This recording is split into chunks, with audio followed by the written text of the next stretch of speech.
Mari kita mereview AEW Dynamite Quake by The Lake ya.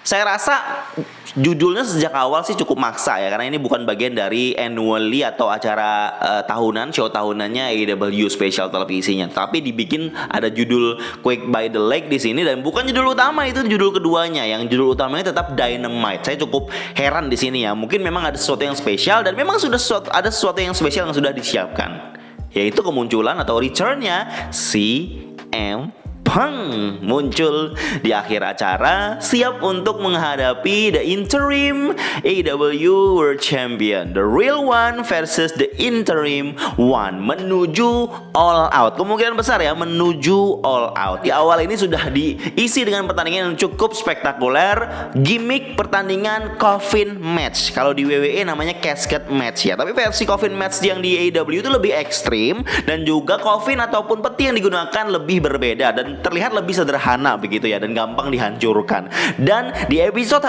di pertandingan coffin match ini, Brody King melawan Darby Allin itu berakhir cukup penuh darah begitu ya, karena sejak awal Brody King ini dibikin berdarah oleh Darby Allin dengan dicolokkan baku payung yang ada di bawah skateboardnya, sampai skateboardnya itu dipatahin sama Brody King saking kesalnya, dan darah itu terus meluber dari kepalanya di sini ya sepanjang jalannya pertandingan. Dan pertandingan getting more and more ekstrim sejak saat itu, dan luar biasa. Saya nontonnya sangat seru lah ya untuk opening matchnya aja Quake by The Lake ini. Dan ada interupsi atau gangguan dari House of Black. Ada Buddy Matthews guys, ada Julia Hart juga di sini yang memang cukup jarang terlihat ya si Buddy Matthews ini beberapa minggu belakangan, beberapa episode belakangan, karena mungkin ada cedera kalau nggak salah. Dan sekarang akhirnya Buddy Matthews muncul lagi dan mengganggu Darby Allin di sini, yang jelas untuk membela Brody King biar bisa menang dalam rivalry-nya. Dan dalam sebuah peti yang sudah disiapkan di jalan stage itu, di entrance itu, nggak ada yang nyentuh selama beberapa menit setelah berjalannya pertandingan. Ternyata di dalamnya sudah ada kakek Sting ya, yang sudah tertidur ataupun terbaring di situ sejak lama. Pas Buddy Matthews ingin membuka petinya, dia muncul di situ. Untung gak ketiduran ya karena biasanya kalau sudah umur segitu tuh gampang ketiduran. Tetapi si Sting sempat bangkit lagi, walaupun agak susah dia bangkitnya, dan Buddy Matthews sampai nunggu dia bangkit ya. Akhirnya dipukul pakai baseball bat, ya udah selesailah untuk bagian dari intervensi dari House of Black ini, dan mereka one on one lagi si Darby Allin dengan Brody King. Dan endingnya cukup keren juga, di mana Darby Allin bisa mencekek. Ini seperti kayak membalas apa yang Brody King lakukan pada Darby Allin sebelumnya, mana dia mencekek dan menggantungnya. Dan kali ini Brody King yang dilakukan seperti itu pakai rantai oleh Darby Allin, dan akhirnya dia langsung terbaring menuju peti begitu saja, terus petinya tertutup dan dimenangkan oleh Darby Allin. Luar biasa. Pertandingan opening aja udah sekeren itu ya. Gimmick coffin match sih nggak main-main loh ya, nggak ada sekedar cuma berusaha untuk masukin ke peti beberapa kali, enggak. Dimasukin ke peti itu benar-benar dengan cara yang cukup signifikan gitu. Lanjut lagi di opening contest yang kedua adalah tag team match Andrade El Idolo bersama Rush melawan Lucha Brothers. Di pertandingan kedua ada Lucha Brothers guys, dilawankan dengan Andrade dan juga Rush. Ini tag team Meksiko yang pasti akan membuat pertandingan akan seru banget ya. Jelas seru banget ya. Lucha Brothers ada di sini. Match pasti keren abis. Well, memang dua-duanya pertandingan di awal di AEW Dynamite ini sangat-sangat membuat kita dan juga penonton Dynamite semakin semangat untuk menyaksikannya hingga akhir acara, di mana main eventnya adalah Chris Jericho Lionheart melawan AEW Interim Champion Jon Moxley. Lanjut lagi diinformasikan ada kayak bracketnya untuk trios title tournament, dan pertandingan di minggu depan itu Young Bucks belum ada partner melawan Andrade, Rush, dan Dragon Lee. Ini 3 on 3, tetapi Young Bucks belum diumumkan partnernya siapa. Ada segmen di mana Young Bucks datang ke locker roomnya yang ada Dark Order lagi ngobrol sama Hangman Page. Masuk sih Young Bucks ini ngomong kayak masih terbata-bata, agak masih canggung gitu lah ngomong sama Hangman, mau udah minta maaf. Mereka udah turn face ya by the way, mau minta maaf sama Hangman, tapi Hangman dan mengajak Hangman untuk gabung ke mereka untuk trios title. Tapi Hangman ngerasa nggak adil, nggak mau gitu ya, nggak enak sama Dark Order. Waktu itu zamannya Hangman bertempur ataupun bersaing dengan Kenny Omega dan Young Bucks, Dark Order selalu ada di sampingnya Hangman. Hangman nggak mau mengkhianati Dark Order begitu saja. Soalnya kalau Hangman bergabung dengan Young Bucks lawan di Trios Title dan ada Dark Order di Trios Title tersebut, kemungkinan Hangman akan berhadapan, kalau misalnya mereka melanjut ya, Hangman akan berhadapan dengan Dark Order sendiri nantinya, dan Hangman nggak mau itu. Sejauh ini di segmen ini konklusinya Young Bucks belum ada partner, sampai nanti minggu depan itu Young Bucks akan keluar mungkin dengan partnernya yang baru, atau mungkin itu Brandon yang ngerekam Brandon Cutler yang ngerekam videonya BTE, atau mungkin ada karena mungkin ada alasan yang cukup bisa dibilang masuk akal. Untuk segi storyline, Hangman akan menemani Young Bucks. Kita lihat perkembangannya di sini guys ya. Apa memang benar-benar The Young Bucks akan kembali dengan segala prestasi sebelumnya? Kita nantikan saja. Tapi yang jelas untuk Trios Title Turnamen ini saya melihat ada yang dari New Japan Pro Wrestling, yaitu ada Aussie Open dengan Will Ospreay yang ikut hadir dan juga mengikuti turnamen Trios Title ini. Cukup menarik ya guys ya, karena memang Trios Title bukan hanya diperuntukkan untuk rosternya AEW dan Dynamite sepertinya. Lanjut lagi untuk match berikutnya adalah gimana kelanjutan cerita Jungle Boy, Christian dan juga Luchasaurus. Di sini ada pertandingan Luchasaurus melawan Anthony Henry. Jobber lah ya, Luchasaurus menang begitu saja, dan ada Jungle Boy yang di komentator, dan melanjut di mana ada Christian yang mau promo, tapi Jungle Boy cukup langsung mengejarnya ke belakang stage begitu, dan akhirnya nggak jadi promo dan Jungle Boy ditahan begitu, dan Christian bisa lolos ke sekian kalinya. Kemudian ada promonya Miro di belakang layar. Saya kaget ada cewek yang datang, ternyata Julia Hart. Saya kira Lana. Tapi Julia Hart ngomong kalau mau ngajak Miro itu gabung. Padahal Miro lagi mau promo untuk melawan si Malakai Black gitu. Di mereka lagi feud nih ya, Miro sama Malakai Black. Tapi Miro cuma promo aja, di mana ada Julia Hart yang mau megang begitu. Dan Miro bilang hanya satu wanita yang bisa menyentuh saya, dan Julia Hart bukan orang yang dia maksud. Dan kita jelas tahu kalau orang yang dimaksud oleh The Redeemer, Miro, adalah istrinya sendiri, yaitu Lana. Apakah ini sebuah petunjuk dari Miro kalau Lana akan join AEW menjadi manajernya Miro di episodenya Dynamite dan juga Rampage? Saya rasa kemungkinannya ada guys.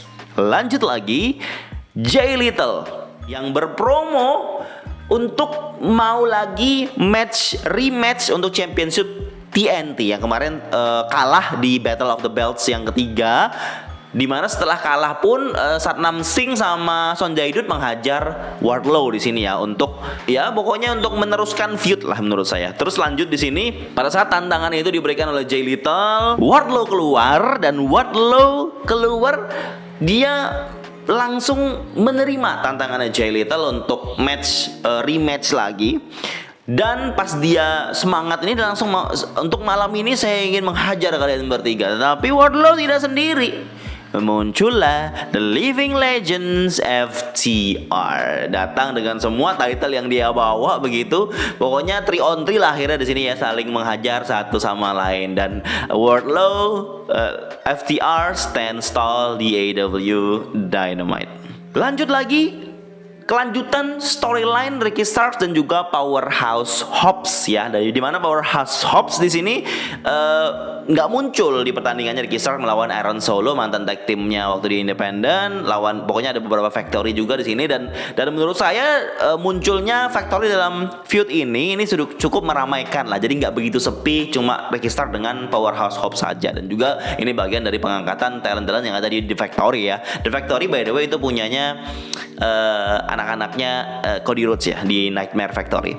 Dan pertandingan antara Ricky Starks melawan Aaron Solo ini berakhir dimenangkan oleh Ricky Starks jelas, dan Powerhouse Hobbs itu terlihat kesal sekali, dia membanting televisi di belakang layar, dan The Factory terus mengejar Ricky Starks sampai ke atas, dan Ricky Starks sepertinya dia the only baby face ya dalam cerita ini. Dan menurut saya ini cukup invested ya, cukup tertarik untuk terus menantikan cerita ini. Walaupun menurut saya ini bagian dari cerita mid card-nya AEW ya, bukan cerita utama, tetapi ya cukup menarik karena Ricky Starks salah satu favorit saya, dan dengan dia jadi babyface bisa jadi, dan kemungkinan ada step yang baik lah untuk karirnya Ricky Starks ya. Jadi menuju main eventer. Match berikutnya adalah TBS Women's Champion, di mana Jade Cargill the champion melawan Madison Rayne, dan Jade Cargill masih on winning streak ya. Dia masih menang terus ya. Masih ada rekor kemenangannya dia yang menurut saya sampai detik ini belum ada yang selevel untuk bisa ya cukup mendekati dan masuk akal untuk mengalahkan Jade Cargill sejauh ini guys. Jadi saya berpikir setiap matchnya Jade Cargill nanti, feud yang dia bawa, feud singkat yang dia adakan, yang dia terlibat, itu nggak akan berpengaruh dengan winning streaknya. Dia akan terus melanjut winning streaknya sampai nanti ada yang mungkin selevelnya dia dalam pertandingan ataupun story demi story, match demi match dia lakukannya. Siapapun itu nantinya untuk melawan Jade Cargill ini, itu mungkin bisa jadi titik di mana kita mungkin percaya kalau Jade Cargill akan bisa dikalahkan. Sejauh ini belum ada guys. Walaupun Athena setelah pertandingan ini ada Madison Rayne ini kalah ya dari Jade Cargill sudah jelas. Tapi pertandingannya Jade Cargill melawan Madison Rayne cukup ya oke-oke aja lah, pertandingan setara women's match ya. Tetapi setelah match berakhir Jade Cargill menang, ada Athena yang datang yang mengincar TBS Champion. Maybe, mungkin saja Athena ada kesempatan, ya, Ember Moon ada kesempatan. Tetapi kalau hanya dalam cerita singkat dia dapat match championship, menurut saya nggak segampang dan secepat itu. Harus ada step-step di mana storyline yang dibentuk sedemikian rupa, beberapa match intrik dan sekian hal yang terjadi, barulah momen itu ataupun kekuatan untuk bisa mengalahkan Jade Cargill bisa tercapai menurut saya. Tapi sejauh ini dalam waktu dekat kayaknya Jade Cargill masih akan on winning streak-nya, masih akan dengan rekor kemenangannya yang akan terus berlanjut. Gak tahu sampai kapan. Mungkin Tony kan juga lagi pusing menurut saya mikirin bagaimana nasibnya Jade Cargill ini. Karena kalau gitu-gitu terus, prestisiusnya untuk TBS Champion yang sekarang mungkin sangat besar itu nggak akan ada gunanya ya kalau tidak ada pertandingan yang membuat Jade Cargill tuh championshipnya terancam. Makanya sering kali kalau Jade Cargill bertanding saya sering skip ya guys ya, karena mereka merasa ini hanya terus berlanjut seperti itu aja gitu. Lanjut lagi setelah itu adalah the main event, Jon Moxley the champion melawan Chris Jericho the Lionheart version. Saya nggak berekspektasi besar terhadap match ini karena Lionheart Chris Jericho itu jauh di masa mudanya Jericho. Tidak akan sama, tidak akan mirip, dan yang pasti jauh berbeda. Cuma paling dandanan Chris Jericho aja yang dia tunjukkan. The Painmaker adalah sesuatu yang berbeda karena itu dibentuk pada saat Chris Jericho sudah cukup usianya yang baru-baru inilah ya. Tetapi kan Lionheart tuh pada saat dia masih zaman muda, waktu dia masih latihan di tempatnya Bret Hart atau Stu Hart. Stu Hart Dungeon beberapa kali disebut sih dalam promo-promonya ya. Yang jelas saya tidak berharap besar untuk karakter Lionheart ini. Hanya hype aja yang dibuat Chris Jericho untuk membuat Quake by the Lake jadi spesial. Dan Chris Jericho keluar dengan pakaian kuning hitamnya yang berbeda dari sebelumnya. Terus rambut kucirnya nggak kelihatan. Saya cuma dari belakang di sini. Kalau dulu Chris Jericho kan kalau kucirnya di atas sini guys. Kalau teman-teman yang ikuti Attitude Era ataupun zaman Jericho masih di WCW ya. Dan pertandingannya pun menurut saya yang bikin pertandingan ini spesial adalah perebutan interim championnya aja. Dimana ini adalah pertandingan rematchnya sejak Chris Jericho kalah dari Jon Moxley tahun 2020. Pokoknya hanya berkutat di situ aja. Dan story untuk pertandingannya pun saya rasa nggak begitu maksimal lah ya, kurang kerasa aja emosionalnya menurut saya sampai di titik dimana klimaksnya mereka ini sudah saling mengeluarkan kekuatannya masing-masing, sudah kelelahan lah, dimana Chris Jericho juga darahnya sudah cukup muncul. Dan ada momen dimana Sammy Guevara melempar Floyd atau baseball bat milik Jericho, dilempar dari tempat penonton tetapi kelewatan guys. Ini botch yang cukup kelihatan jelas ya, karena mukul baseballnya ini dilemparkan terus meleset, itu ada kamera yang menyorot Sammy Guevara, yang mana mukanya Sammy Guevara kelihatan kayak ini kayak aduh salah gitu. Kayak nggak enak gitu rasanya. Tapi Chris Jericho cepat-cepat untuk mengcover hal tersebut karena baseball batnya nggak ketangkep begitu ya, terus langsung peluncur ke bawah. Dia akhirnya cepat-cepat ke bawah terus ambil langsung ke atas. Tapi Moxley mengikuti kesalahan ini dengan cukup oke lah di cover ya begitu. Tapi momen spesial dan klimaksnya tuh nggak dapet karena melesetnya baseball ini guys.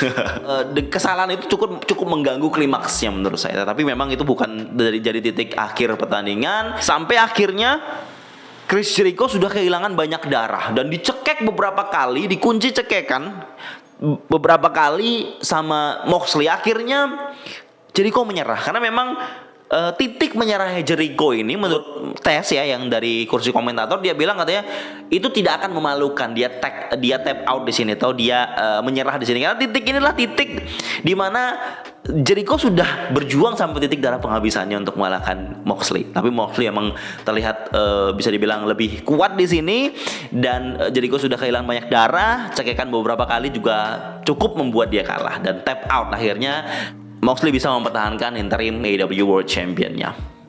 Kemudian brawling datang Sammy Guevara sama Jake Hager. Terus kemudian masuk Eddie Kingston, Ortiz, Blackpool Combat Club. Terus muncul lagi Jericho Appreciation sisanya untuk bergabung brawling juga di atas ring semuanya sampai di mana Jericho mau menghantam championship Moxley ke wajahnya Moxley. Dan ada suara keluarlah CM Punk.